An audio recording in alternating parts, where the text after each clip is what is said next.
Several years ago, I joined a major PLC here in the Twin Cities as Chief Technology Officer for Minneapolis and Chicago. On day one, I was told that this division's outsourcing was failing, but that all the other divisions had theirs working just fine. So I gathered all the CTOs from the other 5 US divisions of the company to share what I had found and to hear their feedback. After I had explained my findings, everyone looked shocked, and there was a stunned silence in the room. Then the CTO for Atlanta raised his hand and said, "I thought I was the only one having these problems."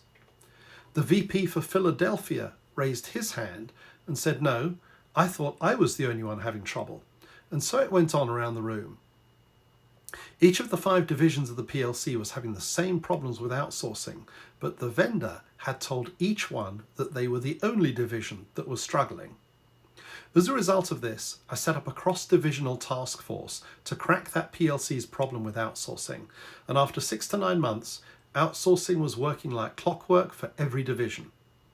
So where does successful outsourcing start? It starts with the big picture strategy.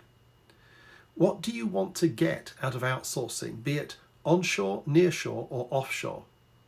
If the whole goal is simply to spread the work around a cheaper labour force to reduce costs, then you may be disappointed by the results. Depending on the country you select, vendors tell me that it takes 1.6 offshore developers to do the work of 1 onshore developer. Depending on the offshore country, I have seen that factor go as high as 3 offshore to 1 onshore.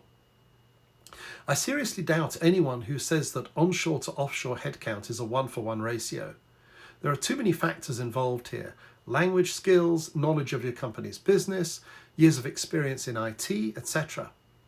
There are also cultural factors. In some cultures, it is expected that a software developer will move up to a project manager, and that if they have not made that transition in, say, 3 to 5 years, that there's something wrong with them.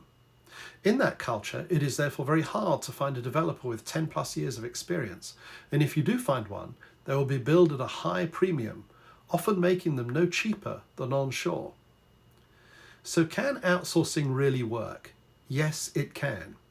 But I recommend having a much broader, big picture strategy than just moving headcount offshore. The kind of strategy where you will see significant benefits is a twofold strategy. The first part, as many people will know, is moving legacy or maintenance software development offshore. By the very nature of maintenance development, the modifications will likely be simpler and can be handled by less experienced staff. But the second part, which is most important, is that you'll be freeing up the time of onshore talent, people highly experienced in your business, to work on next generation products and services using innovation to meet the needs of clients in the years ahead. So now, even if offshoring only creates minor cost savings, there is a huge win because you are protecting the future, increasing your industry leadership and dominance, and winning new business. So let me ask you, what is your big picture strategy for outsourcing? My name is Greg Knight.